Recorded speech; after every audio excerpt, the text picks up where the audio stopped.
اس چیز کو ہر طرف تسلیم کیا گیا. ہمارے بڑے سے بڑے دشمن بھی اعلی حضرت کا نام سنتے ہی کانپ جاتے ہیں، اور یہ آئینہ دکھایا گیا ان کو کہ تمہارے بھی ترجمے ہیں، ہمارے بھی امام کا ترجمہ ہے، مگر انہیں اس کا مقابلہ کرنے کی ہمت نہیں ہوئی. اور خود اس لحاظ سے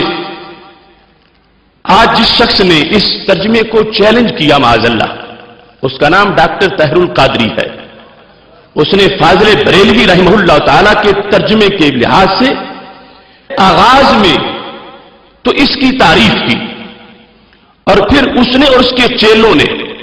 عنوان قائم کر کے اس ترجمے کو سکم والا ترجمہ کہا، اور معاذ اللہ طرح طرح کے اعتراضات اس ترجمے پہ کیے گئے. شروع میں جب اس بات کو بیان کیا جا رہا تھا تو چونکہ ابھی آغاز تھا اور اس کو ضرورت تھی کہ لوگوں کو کسی نہ کسی طرح شکار کیا جائے، تو اس وقت جو کتابیں لکھی گئیں ان کتابوں کا انداز اور تھا.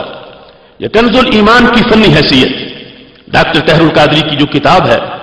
اس کے اندر اس ترجمے کی شان کو بیان کرتے ہوئے 7 باب قائم کیے گئے، یعنی 7 عنوانات لکھے گئے کہ یہ منفرد ترجمہ ہے. کنز الایمان جیسا ترجمہ کوئی ترجمہ اور نہیں، یہ بڑی شان والا ترجمہ ہے. اس کی امتیازات کیا ہے؟ تو امتیازی خصوصیات میں لکھا: نمبر 1 اسلوب ترجمہ، نمبر 2 انداز بیان، نمبر 3 معنویت و مقصدیت، نمبر 4 صوتی حسن، سلاست ترنم اور نغمگی، نمبر 5 فہم اور تدبر، نمبر 6 ادب الوہیت، اور نمبر 7 احترام رسالت. کہ یہ ترجمہ یہ خصوصیات بطور خاص رکھتا. ان چیزوں کو بیان کیا گیا، مگر وقت گزرنے کے ساتھ ساتھ جس وقت یہ سمجھا کہ اب میں نے کافی لوگوں کو ورغلا لیا، تو اس کے بعد نئی صورتحال شروع ہو گئی. جو چیزیں اعلی حضرت کے ترجمے میں نظر آئیں سب آنکھوں سے غائب ہو گئی، اور پھر اپنی طرف سے یہ دعویٰ کیا جانے لگا کہ وہ ترجمے جو 1 صدی پہلے لکھے گئے وہ اپنی حقیقت اہمیت کھو چکے ہیں، اب ان کی ضرورت نہیں رہی. تو اس سلسلہ میں جو بات چلی تو یہ میرے ہاتھ میں رسالہ منہاج القرآن ہے، تاکہ کوئی یہ نہ کہے کہ تم نے خامخواہ تعاقب شروع کر دیا. ہمیں اس بات کا پوری طرح اعتراف اور احساس ہے اہل سنت کن حالات سے گزر رہے ہیں. ہماری بیرونی محاذ کی جو جنگیں اور لڑائیاں ہیں، ہمارے پاس تو وقت ہی نہیں کہ ہم کسی اور طرف دیکھیں، مگر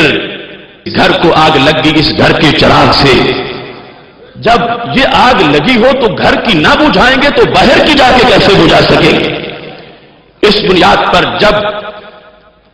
اعتراضات کیے گئے اعلی حضرت کے ترجمے کے اوپر اور عنوان قائم کر کے اپنی برتری کو بیان کیا گیا، تو یہ 2007 جولائی کا شمارہ ماہنامہ منہاج القرآن کا، اس کے اندر یہ لکھا گیا ہے: اس صدی کی اوائل دہائیوں اور پچھلی صدیوں میں لکھے گئے تراجم چونکہ سائنسی ترقی و عروج سے پہلے وجود میں آئے، لہذا اس سائنسی دور میں بڑے بڑے معتبر تراجم بھی اپنی اہمیت کھوتے ہوئے نظر آتے ہیں. دوبارہ سن لیں: اس صدی کی اوائل دہائیوں اور پچھلی صدیوں میں لکھے گئے تراجم چونکہ سائنسی ترقی و عروج سے پہلے وجود میں آئے، لہذا اس سائنسی دور میں بڑے بڑے معتبر ترجمے اپنی اہمیت کھوتے ہوئے نظر آتے ہیں. یہ اس کا صفحہ نمبر 22 ہے. عبارت کا خلاصہ یہ بنا کہ قرآن فہمی کا مدار سائنس پر ہے اور سائنس کی ترقی پر ہے. چونکہ اب سائنس نے ترقی کی ہے تو پھر قرآن بھی اب سمجھ آئے گا،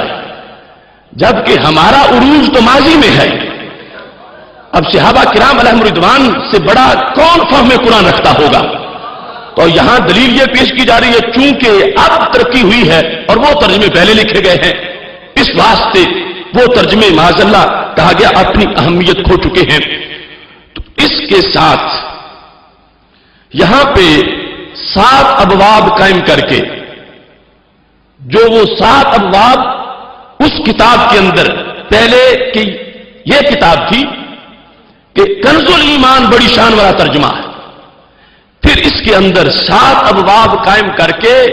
باقاعدہ اعلی حضرت کے ترجمے کو لکھ کر اپنی برتری کو ثابت کیا گیا۔ اور اس میں جو ابواب اس بارے میں لکھے گئے ان میں پہلے سلاست و روانی، کہ جو عرفان القرآن میں سلاست و روانی ہے وہ کنز الایمان میں نہیں، پہلے اس کو امتیازی شان بیان کرتے ہوئے کہا کہ اس میں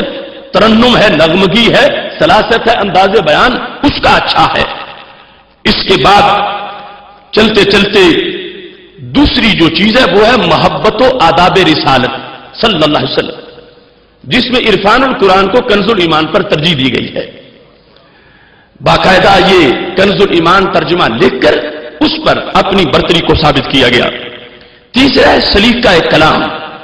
کہ سلیقہ کلام میں بھی عرفان القرآن کو کنز الایمان پر ترجیح دی گئی، باقاعدہ کنز الایمان کا ترجمہ لکھ کر اپنی برتری کا دعویٰ کیا گیا۔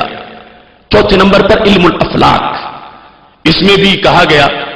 کہ کنز الایمان وہ حقیقت بیان نہیں کر سکا جو کہ عرفان القرآن میں سائنسی طور پر حقیقتیں بیان کی گئی ہیں۔ پانچویں نمبر پر فصاحت و بلاغت، کہ کنز الایمان کا ترجمہ لکھ کر پھر عرفان القرآن کو یہ دعویٰ کیا گیا کہ اس میں فصاحت و بلاغت ہے اور اس میں فصاحت و بلاغت معاذ اللہ نہیں ہے۔ اس کے بعد چھٹے نمبر پر جدید سائنسی حقائق سے تطبیق، اس کے اندر بھی کنز الایمان سمیت کچھ ترجمے ان کا ذکر کر کے اپنی برتری کو بیان کیا گیا۔ ساتویں نمبر پر عرفان القرآن اور جدید ایمبریالوجی، یہ مافی الرحم کے بارے میں جو تحقیقات ہیں اس کے لحاظ سے اپنی برتری کا دعویٰ کیا گیا، اور ساتھ یہ لکھا گیا کہ اب وہ جدید سائنسی حقائق جن کا یہ زمانہ ہے اس کو بیان کرتے ہوئے کہا، لہذا نئی نسل اس چیز کی متلاشی تھی کہ کوئی ایسا مترجم اٹھے جس کو قرآنی علوم کے ساتھ ساتھ جدید علوم پر بھی دسترس حاصل ہو اور گزشتہ صدیوں میں لکھے جانے والے اردو تراجم میں پائے جانے والے سکم دور کر دے، اردو تراجم میں پائے جانے والے سکم دور کر دے، تاکہ جدید سے جدید سائنسی ذہن بھی جب قرآن مجید پڑھے تو اسے جدید ترین سائنسی عقدے بھی حل ہوتے نظر آئیں۔ اس بنیاد پر انہوں نے کہا کہ عرفان القرآن نے پہلے سارے تراجم کے حکم دور کیے، اور اس طرح یہ ترجمہ جو ہے اس کو انہوں نے ترجیح دی۔